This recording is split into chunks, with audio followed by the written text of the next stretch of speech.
Et si Haïti n'était pas ce pays faible, brisé, qu'on vous a dépeint? Et si au contraire Haïti était le miroir de notre plus grande peur, mais aussi la preuve vivante de notre plus grande force? Haïti, c'est le tout premier État noir libre de l'histoire moderne. Un peuple qui a défié l'Empire, qui a brisé ses chaînes alors que le monde entier l'imaginait à terre. Ce courage, ce geste radical a été puni. Haïti a été humilié, isolé. Car Haïti, c'est la démonstration que l'oppression n'est jamais une fatalité, et que la liberté s'arrache, elle ne se quémande pas. Cette vérité, on l'a longtemps cachée, car elle dérange. Haïti, c'est la preuve que l'impossible est possible. Rappelez-vous, dans une époque où l'esclavage était la règle, où des millions de femmes, d'hommes et d'enfants étaient traités comme du bétail, une poignée de captifs, arrachés à leurs terres d'Afrique, se sont dressés contre la plus puissante armée du monde. Comme Spartacus face à Rome, mais à une échelle inédite, ils n'ont pas seulement rêvé la liberté, ils l'ont prise, ils l'ont gravée dans le réel au prix de leur sang. Ce n'est pas une légende, c'est notre histoire commune. Mais depuis plus de 2 siècles, une main invisible manipule le destin d'Haïti. Les puissants, terrifiés par la contagion de la révolte noire, n'ont cessé d'attiser le chaos, de creuser les divisions, de condamner ce peuple à l'isolement. Sous couvert d'aide, ils dictent leurs règles. Sous prétexte d'humanitaire, ils installent la dépendance. Leur objectif? Punir et non réparer, effacer l'exemple haïtien pour que jamais la diaspora noire n'ose rêver d'émancipation. Illustrons cela, après la victoire de l'indépendance, Haïti aurait pu devenir le phare de la liberté dans les Caraïbes. Mais immédiatement, la France, l'Espagne, la Grande-Bretagne et les États-Unis ont fermé leurs portes, imposé des blocus, refusé la reconnaissance diplomatique. Imaginez un instant. Un pays naissant, encerclé, privé de commerce, menacé d'invasion à tout moment. C'est comme si, aujourd'hui, un petit pays se libérait d'une dictature mondiale et qu'aussitôt, toutes les grandes puissances décidaient de l'asphyxier, pour empêcher que son exemple ne sème l'espoir ailleurs. On vous a dit qu'Haïti était pauvre, instable, maudite. Mais qui a créé cette pauvreté, entretenu ces fractures, transformé la première nation noire indépendante en paria? Ce n'est pas le fruit du hasard. Pendant que d'autres peuples reçoivent soutien et respectabilité, Haïti a dû payer une dette absurde, versée en or et en générations sacrifiées, le prix d'une liberté jugée illégitime. Ce n'est pas une malédiction, c'est une stratégie froide, méthodique. Prenons un exemple précis. En 1825, la France impose à Haïti une indemnité de 150 millions de francs. Or, une somme astronomique pour l'époque, l'équivalent de plusieurs milliards d'euros aujourd'hui. Ce paiement, extorqué sous la menace de la force, plonge le pays dans une spirale de dettes, d'emprunts, de dépendances qui dureront plus d'un siècle. Imaginez un pays libéré de l'esclavage, mais contraint de payer ses anciens bourreaux pour avoir le droit d'exister. C'est un cas unique dans l'histoire mondiale. À titre de comparaison, l'Allemagne, après la Première Guerre mondiale, a été écrasée par les réparations. Mais jamais un peuple libéré de la servitude n'a dû compenser ses oppresseurs. Aujourd'hui, ce modèle d'isolement et de chaos dépasse Haïti. Il menace chaque membre de la diaspora noire. En Afrique, dans les Amériques, en Europe, on retrouve la même mécanique de division, de contrôle, de manipulation. Mais voici que l'histoire vacille. La peur change de camp. La résistance d'Haïti devient le cri de toute la diaspora noire. Les voix s'élèvent, les silences volent en éclats, l'unité renaît là où l'humiliation voulait tout anéantir. Regardons l'histoire de l'Afrique post-coloniale. Des frontières dessinées à la règle, sans tenir compte des peuples ni des langues, ont semé la discorde et facilité la domination extérieure. Ce diviser pour mieux régner a été appliqué avec une précision chirurgicale.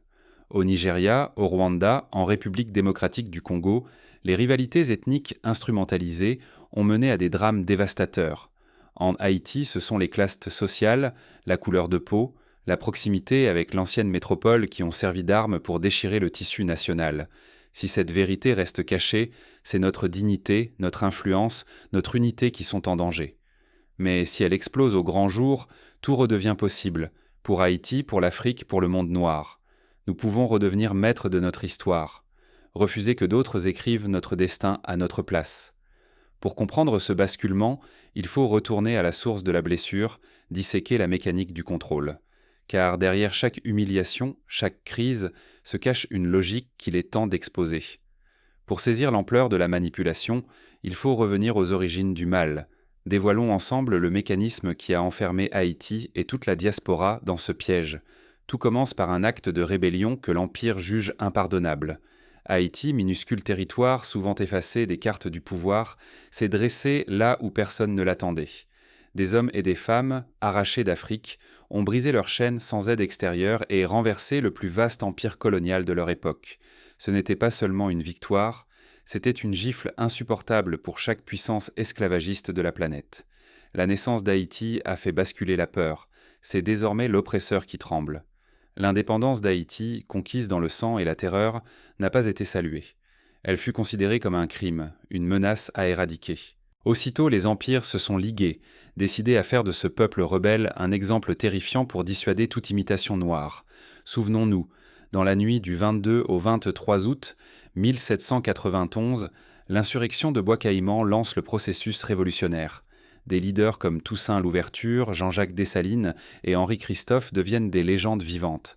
Leur détermination, leur intelligence stratégique, leur audace dépassent tout ce que les stratèges européens avaient anticipé. Imaginez des esclaves, privés de tout, qui renversent la plus grande armée de leur temps, celle de Napoléon Bonaparte. Depuis l'an 1804, loin des regards, un verdict silencieux tombe. Haïti doit payer pour son insolence, non par une dette chiffrée, mais par une punition collective, briser tout espoir chez les descendants d'Afrique. Isolement, pauvreté organisée, sabotage diplomatique, rien n'est laissé au hasard. C'est un plan. Libre mais seul, Haïti devient l'avertissement vivant. On le diabolise, on l'exclut, on le sacrifie sur l'autel de la géopolitique. Pendant ce temps, ailleurs, sur le continent africain ou dans la diaspora, ceux qui luttent sont divisés par la peur, la propagande et la manipulation. L'Afrique est tenue à distance de cette vérité. Les empires dressent donc des barrières invisibles entre frères et sœurs de sang noir. On enseigne la méfiance, on sème l'ignorance, tout est fait pour empêcher la contagion de la révolte haïtienne. Ignorer cette histoire, c'est accepter que la punition d'Haïti devienne le sort de tous. C'est laisser la mémoire, la dignité et la souveraineté s'éteindre pour des générations. Mais cette stratégie d'effacement touche à sa limite. À présent, la mémoire revient, et la peur change de camp. Les drames qui secouent l'Afrique et Haïti ne relèvent pas du hasard. Ils sont façonnés dans l'ombre par des mains invisibles qui orchestrent le chaos pour mieux asseoir leur pouvoir. Derrière chaque crise se cache une mécanique froide, une stratégie pensée pour maintenir tout un peuple sous contrôle. Observons ce qui s'est passé lors du tremblement de terre de 2010 en Haïti. Le monde entier a promis des milliards d'aides, mais la grande majorité de ces fonds n'est jamais arrivée dans les mains du peuple haïtien. Une multitude d'ONG, d'organisations internationales, de gouvernements étrangers se sont déployés sur l'île, mais souvent leurs actions ont renforcé la dépendance, affaibli les institutions locales et parfois même aggravé la situation. Le contrôle de l'aide humanitaire est devenu un instrument de domination, un moyen de maintenir le pays dans un état de fragilité permanente. Observez les faits. Aucune catastrophe humanitaire, aucune intervention militaire, aucun programme d'aide internationale n'est innocent. À chaque fois, il y a des financiers, des stratèges, des décideurs tapis derrière le rideau, tirant profit de la détresse. Sous le masque de la compassion se cache la soif de domination. Haïti n'était pas destinée à la pauvreté. Elle l'a subie, méthodiquement imposée pour punir l'audace de son peuple, pour briser le rêve d'émancipation noire sur toute la planète. Après la Révolution, la France a exigé de Haïti une rançon inimaginable, un tribut inique qui a enchaîné des générations entières. Pendant ce temps, en Afrique, des frontières furent tracées arbitrairement, divisant pays, peuples, langues et croyances. Tout fut fait pour empêcher l'unité, semer la discorde et affaiblir la résistance. Le désordre n'est jamais spontané, il est semé, alimenté, financé par ceux qui veulent régner sans partage. Plus une société est fragmentée, plus elle devient vulnérable, exploitable, malléable. La vieille stratégie du « diviser pour mieux régner » traverse les siècles, s'insinue partout, jusque dans les familles, jusque dans les esprits. Regardez l'exemple de la Côte d'Ivoire ou du Congo. Dès que l'indépendance est proclamée, les intérêts étrangers s'agitent, manipulent les rivalités internes, soutiennent un camp contre l'autre. Le chaos profite toujours à ceux qui veulent exploiter les ressources ou maintenir le contrôle politique. Cela s'est vu sur tous les continents. En Amérique latine avec les dictatures, en Asie avec la partition de l'Inde et du Pakistan, au Moyen-Orient avec la division des peuples arabes. La propagande prend alors le relais. Elle persuade les Haïtiens et les Africains qu'ils sont voués à l'échec, qu'ils doivent avoir honte de leur passé, qu'ils ne valent rien de plus que la misère imposée. Elle anesthésie, elle discipline, elle façonne des consciences dociles. Quand on doute de sa propre valeur, on accepte la main tendue de ceux qui veulent vous garder soumis. Dans les livres d'histoire officiels, combien de pages sont consacrées à la Révolution haïtienne? Dans combien d'écoles africaines ou européennes enseigne-t-on que ce sont des esclaves noirs qui ont infligé la première grande défaite à Napoléon? Cette omission n'est pas accidentelle. Elle vise à effacer la mémoire de la victoire, à installer le doute dans la jeunesse noire. C'est un piège redoutable. Refuser de le voir, c'est laisser les autres écrire notre histoire. C'est devenir figurant dans une pièce écrite pour nous, mais jamais par nous. Rester aveugle, c'est perdre son identité, sa souveraineté, son avenir. Mais aujourd'hui, la donne change. La jeunesse noire, partout, ouvre les yeux.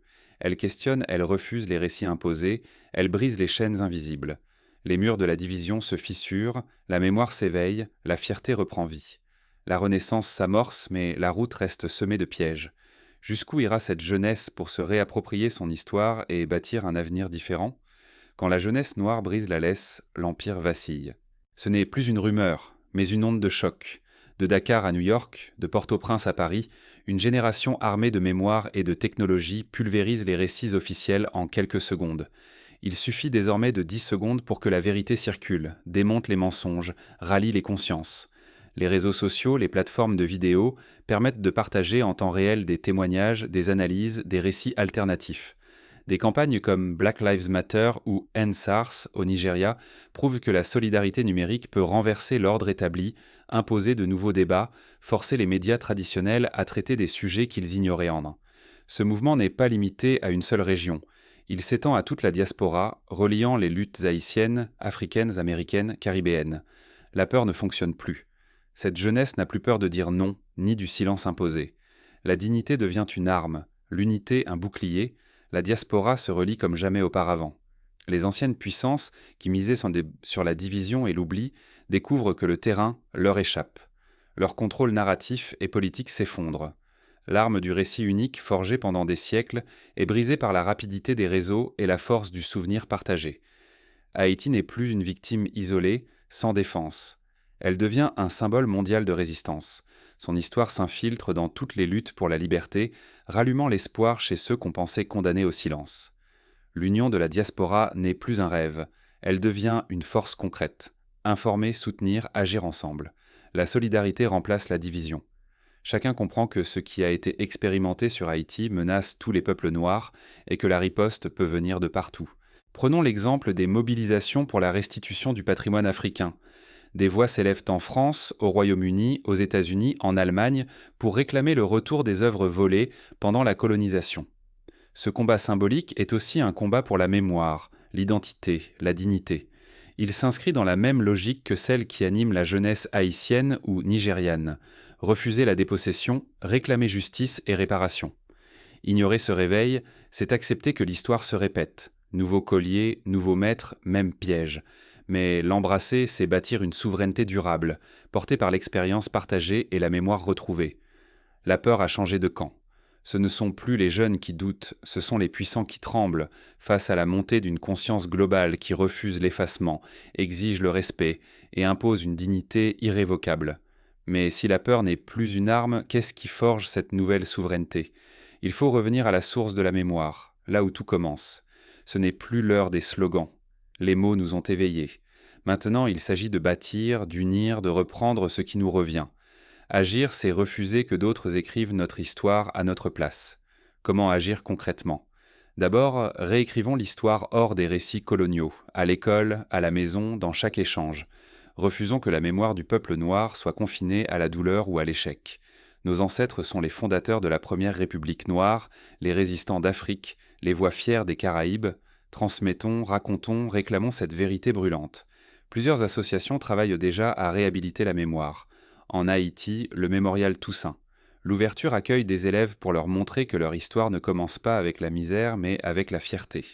En Afrique, des initiatives comme Sankofa envoient des jeunes découvrir leur passé pour mieux bâtir l'avenir.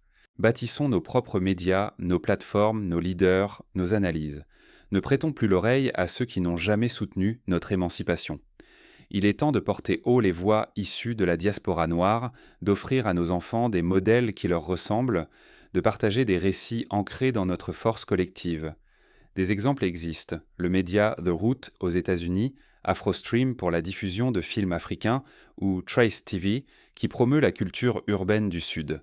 Ces initiatives montrent qu'il était possible de créer des espaces où la narration est contrôlée par ceux qui la vivent. Tissons des alliances transcontinentales. Afrique, Caraïbes, diaspora, un seul peuple, 1000 visages, une mémoire commune. Les mêmes stratégies de division qui ont isolé Haïti ont aussi morcelé le continent et dispersé les communautés noires partout. Rapprochons-nous, échangeons nos savoirs, nos ressources, nos luttes, pour qu'aucun frère, aucune sœur ne soit jamais seul face à l'adversité. Par exemple, des échanges universitaires entre Dakar et Port-au-Prince, des conférences entre jeunes leaders de la diaspora et du continent, des coopératives économiques entre Nigeria, Brésil et Haïti.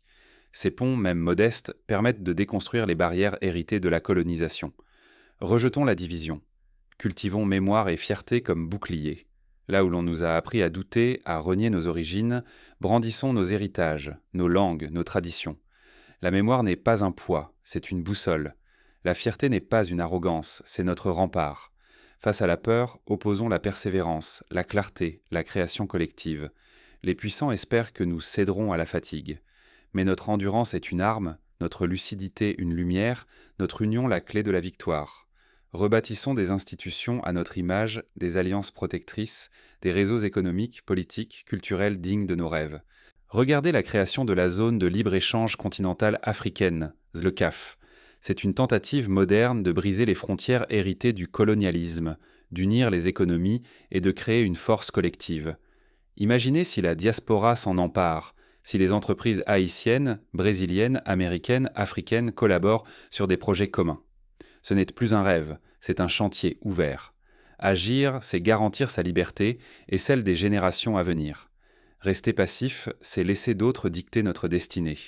Chacun, chacune a un rôle à jouer, minuscule ou immense, dans ce réveil collectif. Plus jamais, une seule voix ne sera étouffée sans que des milliers d'autres ne s'élèvent. Voici le choix, subir encore ou devenir acteur du monde à bâtir. Le réveil ne fait que commencer.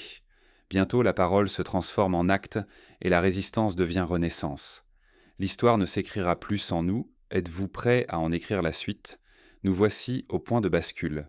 Ce n'est plus un simple appel. C'est l'instant où chaque voix, chaque choix, chaque main peut fissurer les murs que d'autres croyaient indestructibles. Rester passif, c'est consentir à disparaître des pages qu'on tourne. Oser, c'est prendre la plume et devenir acteur du récit. Ce qui s'achève ici n'est pas l'histoire de la soumission, mais celle d'une résistance qui renaît et se propage de continent en continent, de génération en génération. Le peuple noir ne sera plus l'ombre d'un passé confisqué, mais la lumière d'un avenir reconquis. Partout, en Afrique, en Haïti, dans les Amériques et en Europe, la diaspora se rassemble, brise le silence, refuse la fatalité et forge l'unité longtemps jugée impossible. Comprenez bien, il ne s'agit plus seulement d'Haïti, mais de la souveraineté de tout un peuple, de la mémoire que l'on tente d'effacer, de la dignité que l'on ne bradera plus jamais. Se taire, c'est livrer notre nom à ceux qui le souillent. Prendre la parole, c'est refuser d'être prisonnier à jamais du récit de l'autre. Des siècles de manipulation, de chaos organisé, de semences de discorde ont voulu enfermer l'Afrique et sa diaspora dans une cage sans issue. Mais aujourd'hui, la peur change de camp. Les vieilles stratégies de division s'effritent, les masques tombent, les alliances du passé se fissurent. Là où régnait la résignation, la détermination s'enracine. Haïti a payé le prix le plus lourd pour son audace, sacrifiant des générations pour l'exemple qu'elle incarne. Ce n'était pas une défaite, mais une promesse, celle que la liberté conquise dans le sang ne serait jamais vraiment reprise. Cette promesse vit dans chaque enfant, chaque exilé, chaque rêve qui résiste à la nuit. Aujourd'hui, chaque acte, si petit soit-il, compte. Un partage, une conversation, un refus de la honte, rien n'est insignifiant. La domination commence dans les esprits, la renaissance aussi. Se taire, c'est laisser le poison s'installer. Parler, c'est oser guérir. Le risque, fermer les yeux, laisser la page se tourner sans y figurer. Le courage, assumer notre rôle, même imparfait, même tremblant. Celui qui n'écrit pas son histoire verra d'autres la rédiger, et nul ne viendra la corriger. L'unité n'est plus un rêve lointain. C'est une force qui grandit dans les failles du système, une énergie collective qui refuse d'être étouffée par la peur ou l'épuisement. Aujourd'hui, chaque voix ajoute une ligne à ce nouveau chapitre. Chaque main tendue repousse les frontières de la fatalité. Alors, que choisirez-vous ?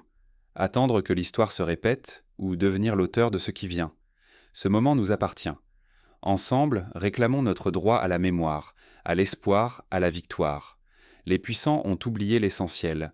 Un peuple qui refuse de disparaître est un peuple invincible. La Renaissance est en marche. Elle réclame votre voix, votre action, votre foi. Notre histoire n'est pas terminée. Il ne tient qu'à nous de l'écrire, ici et maintenant.